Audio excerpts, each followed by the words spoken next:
Bonjour et bienvenue dans cette vidéo. Je suis Pauline de Barba, je suis éducateur canin professionnel et aujourd'hui on va parler de la plus grosse erreur qu'on peut faire dans les rencontres entre chiens. Mais avant d'aller plus loin, n'oubliez pas de vous abonner et de liker cette vidéo, ça m'aide énormément. Dans la dernière vidéo que je vais poster, je vais vous remettre le lien juste ici si vous ne l'avez pas vu, je vous ai parlé de comment vous pouviez faire pour trouver des copains chiens pour que votre chien puisse s'amuser et avoir des interactions cool avec d'autres chiens. Aujourd'hui, je vais vous parler de quelque chose qui est très important parce que c'est une erreur en fait que font plein de gens et que ce soit des particuliers ou des professionnels du chien, même des éducateurs canins, c'est de penser que les chiens vont se gérer entre eux. Vous avez sûrement déjà entendu ça, hein. On va dire non mais laisse les chiens se débrouiller alors que ça commence un peu à grogner, les chiens s'énervent et tout, et on va dire non mais laisse faire, ils vont se débrouiller entre eux. Laisse faire, ils vont réguler le truc. Ou des fois, ça va même être non, mais il faut savoir qui est le dominant, le dominé, il faut que ça se fasse, etc. Sauf que en vrai, qu'est-ce qui se passe dans ces cas-là? C'est que très souvent, il y a un chien qui est plutôt harceleur, qui va être plutôt du style à aller embêter les autres, et un autre chien qui va être la victime et qui va subir ce comportement de la part de l'autre chien. Penser que les chiens arrivent à se réguler comme ça tout seuls et que ça va forcément bien se passer si je mets n'importe quel chien ensemble, c'est vraiment être aveugle sur ce que c'est vraiment qu'un chien. On l'a vu dans la vidéo précédente, tous les chiens ne communiquent pas forcément très bien. Ça dépend de comment ils ont été élevés quand ils étaient petits, par leur mère, par les frères et sœurs, et ça dépend aussi de l'expérience qu'ils vont avoir eue ensuite quand ils ont grandi avec d'autres chiens, d'autres adultes. Ils sont pas tous équipés pareil en termes de communication. C'est comme les humains aujourd'hui, il y en a certains, ils parlent une langue, c'est leur langue maternelle, il y en a, ils en parlent deux, il y en a, ils en parlent trois, il y en a, ils en parlent 12. Donc tout le monde n'a pas les mêmes capacités de communication. Si demain je vous prends vous et que je vous mets au milieu d'un pays dont vous parlez absolument pas la langue, mettons le Swahili, voilà, et je vous mets dans un endroit où on parle le Swahili et il faut parler cette langue-là, vous allez juste rien comprendre parce que vous parlez pas cette langue. Donc c'est la même chose avec les chiens. Plus ils vont avoir appris à bien communiquer, plus ils seront à l'aise, peu importe les chiens qu'ils croisent. Mais quand ils vont avoir qu'une seule façon de communiquer et si celle-ci elle est pas très bonne et pas très efficace, eh bien ça va risquer de poser souci. Et donc du coup, si on se retrouve avec des chiens qui communiquent mal et qui doivent communiquer entre eux, bah vous imaginez les choses, c'est-à-dire vous parlez qu'une seule langue, la personne en face elle parle aussi qu'une seule langue, mais c'est pas du tout la même et vous essayez de discuter. Ça va pas marcher, vous n'allez pas pouvoir parler. Donc vous n'allez pas pouvoir régler le problème si vous en avez un avec cette personne. Bah pour le chien c'est la même chose, si le chien en face il sait pas bien communiquer et que votre chien vous sait pas bien communiquer non plus, c'est très compliqué pour que le chien y arrive. Donc il faut arrêter de dire que les chiens vont se débrouiller entre eux, c'est pas possible. Dans 95% des cas, ça se passe mal parce que les chiens sont pas capables. Et là, je vous parle que de la communication, mais c'est sans prendre en compte tout ce qui va être l'aspect émotionnel. À quel point le chien il est excité ou stressé ou dans la peur ou dans la colère. Dès que l'émotion monte, d'un seul coup, la communication elle devient moins bonne et d'un seul coup, ça peut vite partir en escalade et déraper sur de la bagarre. Donc il n'y a pas que les capacités de communication du chien, il y a aussi comment il se sent à ce moment-là. Est-ce qu'il a envie d'interagir avec l'autre chien? Est-ce qu'il n'est pas fatigué?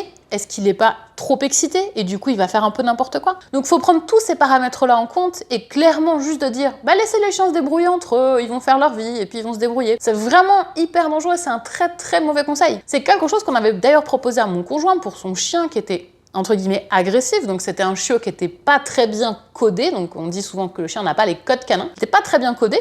Du coup, on l'a mis avec un adulte, soi-disant, qui allait lui apprendre les bonnes manières. L'adulte l'a juste terrorisé, lui a fait très peur, il lui a grogné dessus, il l'a mordu, etc. Et depuis, le chiot, il a appris à avoir super peur des autres chiens. Et en grandissant, on a eu un chien qui est devenu agressif. Donc il a fallu retravailler sur ça, ça a été vraiment un gros travail pour lui. Et c'est vraiment dommage, parce que à la base, ce qu'on avait voulu régler en le donnant à un autre chien, qui allait genre s'occuper de lui, c'était vraiment pas une bonne idée. Alors il y a certains chiens qui sont très doués dans la communication avec les autres chiens, et c'est parfois ce que certains éducateurs canins vont appeler des chiens régulateurs, et ils vont se servir de leur chien pour qu'il apprenne aux autres chiens les bons codes canins. C'est des choses qui peuvent apporter des résultats, et on peut voir parfois des chiens qui évoluent très bien comme ça. Mais est-ce que mon boulot en tant qu'éducateur canin, c'est de donner à mon chien le job en fait? Est-ce que c'est à mon chien de faire le job et de réguler les autres chiens? Est-ce que c'est à mon chien de prendre des risques? Est-ce que c'est à mon chien de se mettre en danger? Et quoi si ce jour-là, mon chien, il a pas envie? Si ce jour-là, mon chien, il est pas bien? Si le chien en face, il est plus fort que lui? Faire ça, en fait, c'est vraiment se dédouaner, de dire, ok, c'est mon chien qui va gérer, donc moi, j'ai rien à faire, j'ai pas à me poser de questions, j'ai pas à travailler, j'ai pas à réfléchir, mon chien va gérer le truc. Est-ce que c'est bien, en fait? Est-ce que c'est vraiment ça, le travail d'éducateur canin? Et il se passe quoi demain si t'as plus ton chien régulateur? Comment tu vas faire pour travailler les chiens? Comme on peut pas tous avoir un super chien régulateur, et comme c'est vraiment des chiens qui sont hyper rares, et comme vous voyez, c'est quand même compliqué de les utiliser, la meilleure chose à faire, et c'est là en fait où il faut comprendre que c'est important, c'est quand il y a des problèmes entre les chiens, quand il y a des problèmes d'interaction entre les chiens, il faut qu'on intervienne, nous les humains. C'est pas aux chiens de régler leurs soucis. C'est comme si vous laissiez des gamins se disputer pour jouer à la console en espérant que ça va se calmer et qu'ils vont très rationnellement prendre une décision en disant non mais voilà c'est toi qui joues en premier. Non, ils vont se taper dessus, ils vont hurler, ça va pleurer, ça va être n'importe quoi jusqu'à ce que voilà, il y en ait un qui en ait marre et qui parte et qui abandonne complètement le truc. Est-ce que c'est ça la communication? Je crois pas. Donc si vos enfants ils sont en train de se disputer pour la console, qu'est-ce que vous allez faire? Vous allez intervenir. Bah, les chiens c'est la même chose. Quand il y a des problèmes de communication, quand ça se passe pas bien, il faut dire stop.